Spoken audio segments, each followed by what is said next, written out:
इसी बीच chief minister Revanth Reddy ने BJP पर सख्त तनकीद की। उन्होंने सवाल उठाया कि अगर उत्तर प्रदेश, गुजरात, महाराष्ट्र में मुस्लिम रिजर्वेशन नाफिज है तो तेलंगाना में मुस्लिम रिजर्वेशन पर एतराज़ क्यों किया जा रहा है। उनका कहना था कि वज़ीर-ए-आज़म नरेंद्र मोदी की आबाई रियासत गुजरात में मुसलमानों को रिजर्वेशन हासिल है।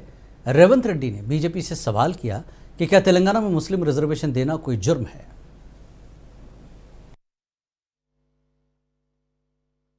भारतीय जनता पार्टी తెలంగాణ రాష్ట్రానికి సంబంధించిన కిషన్ రెడ్డి నుంచి మొదలు పెడితే బండి సంజయ్ వరకు కేంద్ర మంత్రులుగా పనిచేస్తూ ముస్లిం రిజర్వేషన్లను మేము ఒప్పుకోము, తెలంగాణ రాష్ట్ర ప్రభుత్వం ముస్లింలను తొలగించే రిజర్వేషన్లను ప్రతిపాదిస్తే మేము మద్దతు అంటున్నారు వాళ్ళు.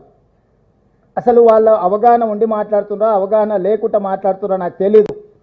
కానీ నేను సూటిగా కిషన్ రెడ్డి గారిని, బండి సంజయ్ గారిని నేను ప్రశ్నిస్తున్నా. నరేంద్ర మోడీ గారు జన్మించిన రాష్ట్రం గుజరాత్, నరేంద్ర మోడీ గారు ప్రాతినిధ్యం వహిస్తున్న రాష్ట్రం మహారాష్ట్ర, భారతీయ జనతా పార్టీకి మూలాలలో ఉన్న సిద్ధాంతకర్తలైన ఆర్ఎస్ఎస్ కేంద్ర కార్యాలయం మహారాష్ట్రలో ఉంది. ఈరోజు గుజరాత్లో, ఉత్తరప్రదేశ్లో, మహారాష్ట్రలో 40-50 సంవత్సరాల నుంచి ముస్లిం రిజర్వేషన్లు అమలు జరుగుతున్నాయి. నిజంగానే మీరు ముస్లిం రిజర్వేషన్లను తొలగించాలి అని అంటే, తొలగించే ధైర్యం, చిత్తశుద్ధి మీకుంటే గుజరాత్ నరేంద్ర మోడీ పుట్టిన రాష్ట్రంలో ముస్లిం రిజర్వేషన్లు తొలగించండి.